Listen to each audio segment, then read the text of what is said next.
ፕሌየር ኮምፓሪዥን አርጀንቲና ከኢንግላንድ ጋር እናነጻጸራለን። የዓለም ሻምፒዮን አርጀንቲና ከአውሮፓ እያሏ እንግሊዝ ጋር ማለት ነው። እንግሊዝ ያው ከዋንጫዎች ጋር በጣም ተራርቃለች። 1966 ላይ ነው የዓለም ዋንጫ ያሸነፈችው። ከዛ በኋላ ትልቅ ዋንጫ አሸንፋ አታውቅም። ከበረኛ እንጀምራለን። ዲቡ ማርቲኔዝ ከፒክፎርድ ጋር።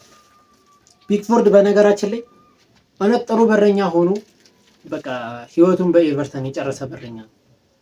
ጥሩ ይጫወታል። አብሶ ከትላልቅ ቲም ጋር ሲጫወቱ ምናምን አሪፍ ሴቭ ያደርጋል ምናምን ወጋሚ በረኛ ነው። ግን ደግሞ ትልቅ ቲም ላይ አልተመለከት ነው። ሁለቱም ፕሪሚየር ሊግ ላይ ነው የሚጫወቱት ማርቲኔዝን ፒክፎርድም። ማርቲኔዝ ከአርሰናል አካዳሚ ከወጣ በኋላ ባርሳ ላይ መሰለፍ እድል ሲያጣ ነው እንግዲህ ወደ አስቶን ቪላ የተዘዋወረው። አስቶን ቪላ ከሄደ በኋላ በጣም የሚገርም ስታት ነው በቃ ያለው። ለአርጀንቲና የዓለም ዋንጫ ሻምፒዮን መሆና ኮፓ አሜሪካን 2 ጊዜ ስታሸንፍ የእሱ ሚና በጣም ትልቅ ነበር። በጣም ትልቅ ማለት ነው። በፔናልቲ ነው ያሸነፈችው እንትንን የዓለም ዋንጫ እና በቃ ኮፓ አሜሪካ ስታሸንፍ ራሱ ግማሽ ፍጻሜዎች ላይ በፔናልቲ ብዙ ሴቮችን አድርጓል። እኔ ዲቡ ማርቲኔዝ በጣም የሚመቸኝ በረኛ ነው። ከፒክፎርድ ደግሞ የተሻለ ነው። ስለዚህ ማርቲኔዝን እመርጣለሁ ማለት ነው። እሺ ሞሊና ከሪስ ጀምስ ጋር። ሞሊና በነገራችን ላይ አትሌቲኮ ማድሪድ ላይ ነው የሚጫወተው። አርጀንቲና ብሔራዊ ቡድን ላይ የመሰለፍ እድል ያገኝ እንጂ አትሌቲኮ ቤት ውስጥ ተቀያሪ ወንበር ላይ ነው የሚቀመጠው፣ ወይም ደግሞ ሁለተኛ ተመራጭ ነው። በሱ ቦታ ላይ የሚጠቀመው ሊዮሬንቴን ነው ማለት ነው። ያው ባለፈው ከኬፕ ቨርዲ ጋር ያለው ጨዋታ ላይ ራሱ በጣም እየተቸገረ ነበረ። ሪስ ጀምስ ደግሞ ምርጥ ተጫዋች ነው። በዚህ ቦታ ላይ በጣም ምርጡ ተጫዋች ነው። እኔ ከሐኪሚ ቀጥሎ በቃ ምርጥ ተጫዋች ነው ሪስ ጀምስ ማለት ነው። ስለዚህ ሪስ ጀምስን እመርጣለሁ ማለት ነው። ኩቲ ሮሜሮ ከኮንሳ ጋር ማለት ነው። ይህ ኩቲ ሮሜሮ በጣም ነው የምወደው በነገራችን ላይ ማድሪድ በጣም ይፈልገዋል። አሁን ግን ጊዜውም ስላለፈበት ምናምን እድሜውም እየሄደ ስለሆነ አሁን ላይ የተወው ይመስለኛል። እና ሮሜሮ በጣም የሚለይ ተጫዋች ነው። በነገራችን ላይ ነፍስህን የሚያወጣ ሰው ነው። ምንም በቃ አያስብልህም። የሆነ ማያገናዝብ ተጫዋች ማለት ነው። በቃ እጎዳሃለሁ ምናምን ሊገልህ አንገት ላይ ሊቆም ይችላል። ኳሱን ብቻ እስኪቀማ ድረስ ሊገልህ ይችላል ማለት ነው። ኮንሳ ደግሞ እኔ አላቅም ብቻ እዚህ ቦታ ላይ እንግሊዝ እንግዲህ በጣም ብትቸገር ነው መሰለኝ ይሄንን ልጅ እያስገባቸው ያለችው። ጥሩ ተጫዋች እኮ ነው፣ ግን በእንግሊዝ ስብስብ ውስጥ በጣም እየተጋለጠች ነው እንግሊዝ በሱ ማለት ነው። እና ሮሜሮ ግን በጣም የተሻለው ተጫዋች ነው ከኮንሳ ማለት ነው። እሺ ማርቲኔዝ ከጉሂ ጋር። ማርቲኔዝ ማለት ነው እኔ አርጀንቲና ከኬፕ ቨርዲ ያለው ጨዋታ ላይ ያደረገውን አሲስት አይታችሁታል። በቃ ማርቲኔዝ ማለት አሁን ላይ እየሆነ ያለው ዴብሮይኔ ከሳሊባ ጋር ተዋህደው በለው በቃ ደሙን ይሰጣል። ሲከላከልም በዛው ልክ ነው። በጣም አግሬሲቭ ነው ምናምን ዋሪየር ነው፣ ተዋጊ ነው። እና የሚያደርጋቸው ፓሶች ደግሞ በጣም ደስ ይላሉ። ሃይቦል የሚገርም ነው በቃ። እና ማርቲኔዝ በጣም ይመቸኛል። ጉሂም ደግሞ በጣም ምርጥ ነው። ከክርስቲያን ፓላስ ከወጣ በኋላ ራሱ ሲቲ ቤት ላይ ጥሩ እየተጫወተ ያለ ተጫዋች ነው። ሁለቱን ማወዳደር ትንሽ ከበድ ይላል፣ ምክንያቱም ሁለቱም ምርጥ ተጫዋቾች ስለሆኑ። ግን ለእኔ ዲቡ ማርቲኔዝን እመርጣለሁ ለእኔ ማለት ነው። እሺ ሜዲና ከኦሬሊ። ይሄ ሜዲና ትልቅ ቲም ላይ ራሱን አላስመለከተም፣ ወይም ደግሞ ፈረንሳይ ሊግ ውስጥ ነው ለማርሴይ የሚጫወተው። ይሄን ያለም እዚህ ዓለም ዋንጫ ላይ ነው እንጂ ቁጥሮቹ ምናምን ይሄን ያለ የተወራለት ተጫዋች አይደለም። ግን እዚህ አርጀንቲና ላይ ጥሩ ነገር እያሳየ ነው። ጥሩ መከላከል አለው። ከሞሊና የተሻለ እንደውም በዚህ በኩል ካለው ከሞሊና እሱ የተሻለ ነው። ጥሩ ነው። ባለፈው በጉዳት ተቀይሮ ወጥቷል እና ሜዲና ጥሩ ተጫዋች ነው። ኦሬዲ ደግሞ እንደምታውቁት የአመቱ የፕሪሚየር ሊጉ ምርጥ ተጫዋች ነው። ምርጥ ፉልባክ ነው በዚህ ሰዓት ላይ። በዛ ቦታ ላይ ራሱ በጣም ምርጡ ተጫዋች ነው እና ኦሬሊን እመርጣለሁ ማለት ነው። እሺ ዲፖል ከአንደርሰን። አርጀንቲናውያን በነገራችን ላይ ለሀገራቸው እያሳዩት ባለው ነገር ቢሆን ሙሉ የአርጀንቲና ተጫዋቾችን በመርጥ ደስ ይለኛል። አርጀንቲና ለክለባቸው ሲጫወቱና ለሀገራቸው ሲጫወቱ በቃ የተለያዩ ናቸው። ለሀገራቸው ደማቸውን በቃ ከዛም በላይ ቢኖራቸው የሚሰጡ ሰዎች ናቸው። ከነዛ ውስጥ ደግሞ በቃ በጣም ቀዳሚው ከሜሲ ቀጥሎ በጣም ቀዳሚው ወይም የሜሲ ቦዲጋርድ ራሱ ብለው ደስ ይለኛል ዲፖል ነው። ሜሲን ከነካ ሊገለውላ ይችላል።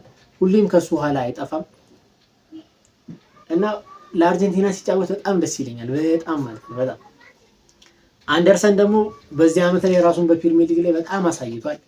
ኳሶችን ሲያስጥል ጎበዝ ነው። እንግሊዝ ላይም አሁን ወሳኝ ተጫዋች እየሆነ ነው። ከራይስ ጋር ያላቸው ጥምረት በጣም ምርጥ ነው እና አንደርሰንን እመርጣለሁ እኔ ከዲፖል አንደርሰንን እመርጣለሁ ማለት ነው። እሺ ማካሊስተር ከዴክላን ራይስ።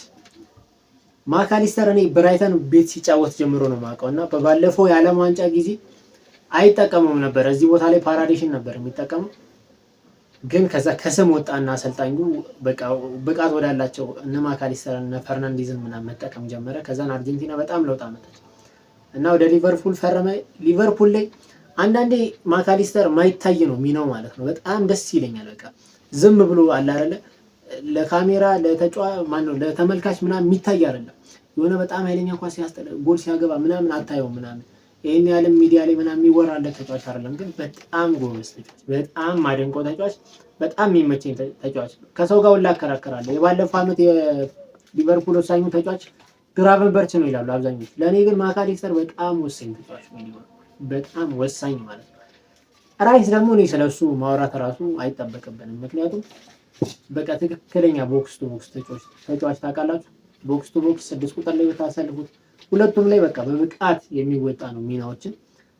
ራይስ ይበልጣል ለኔ ከማካሊስተር። ማካሊስተርንም በጣም ወደዋለሁ ግን ራይስ ይበልጣል ከማካሊስተር ማለት ነው። ኢንዞ ፈርናንዴዝ ከቤሊንግሃም።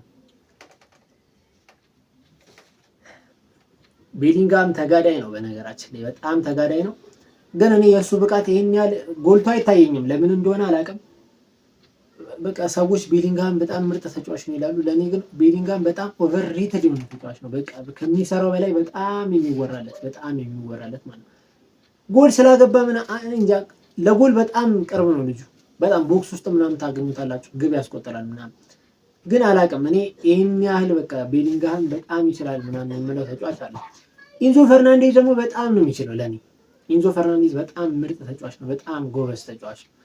ስለዚህ ሁለቱን አወዳደር ካላችሁኝ በጣም ከባድ ነው። ግን ኢንዞ ፈርናንዴዝን እኔ እወደዋለሁ፣ እመርጠዋለሁ። ለኔ ኢንዞ ፈርናንዴዝ የተሻለ ተጫዋች ነው ብዬ አምናለሁ ከቤሊንግሃም ማለት ነው።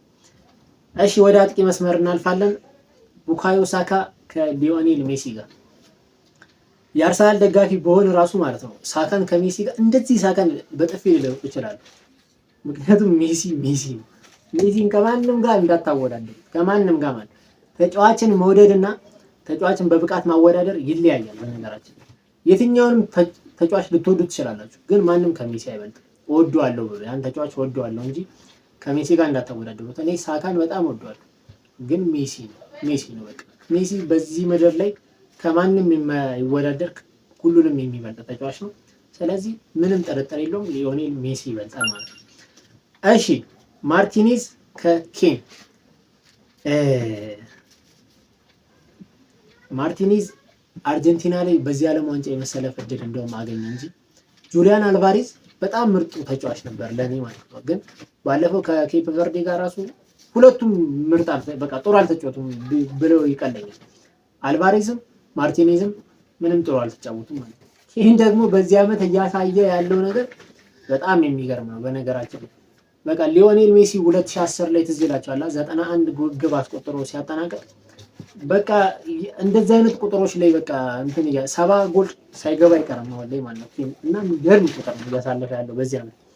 ስለዚህ ከረንትሊ ባላቸው አቋም ሃሪ ኬን ከኢሚሊያኖ ከማርቲኔዝም ከእንትናም ይበልጣል አልቫሬዝ። ሁለቱም ቢሰለፉ እዚህ ቦታ ላይ ማለት ነው። ስለዚህ ሃሪ ኬን እንመርጣለን ማለት ነው። እሺ አንቶኒዮ ጎርደን ከጎንዛሌዝ ጋር። ጎርደን ወደ ባርሳ አቅንቷል። እንግዲህ ይሄ ደግሞ ጎንዛሌዝ ደግሞ የሚጫወተው ለአትሌቲኮ ማድሪድ ነው ማለት ነው። በዚህ ቦታ አልማዳንም ይጠቀማል። ባለፈው አልማዳን ነበር ያስጀመረው። ጎንዛሌዝም በጣም ምርጥ ተጫዋች ነው በነገራችን ላይ በጣም አሪፍ። ባለፈው ተቀይሮ ከገባ በኋላ ጥሩ ነገር እያሳየ ነበር። ጎርደን ደግሞ ምርጥ ናት። በቃ ራሷን ፕሪሚየር ሊግ ላይ ማሳየታለች። አሁን ደግሞ ወደ በቃ ሀያሉ ባርሴሎና ሄዷል። እንግዲህ በዚህ ቦታ ራሽፎርድን አናስፈርምም አንፈልግም 20 ብለው በ20 አናስፈርምም 40 ነው 20 እንደዛ አንፈልግም ብለው ነው እንግዲህ ጎርደን ላይ ኢንቨስት ያደረገው ባርሳ ማለት ነው። ሁለቱም ደግሞ ስናወዳደራቸው ለኔ ጎርደንን እመርጣለሁ ማለት ነው። እንግሊዝ ከአርጀንቲና ጋር በዚህ መልኩ አነጻጽረናል። ውጤታቸው ደግሞ ይሄንን ይመስላል። ሀሳብ አስተያየታችሁን ኮሜንት ላይ አስቀምጡልኝ። ሰብስክራይብ ማድረግ እንዳይረሳ። ይመቻችሁ።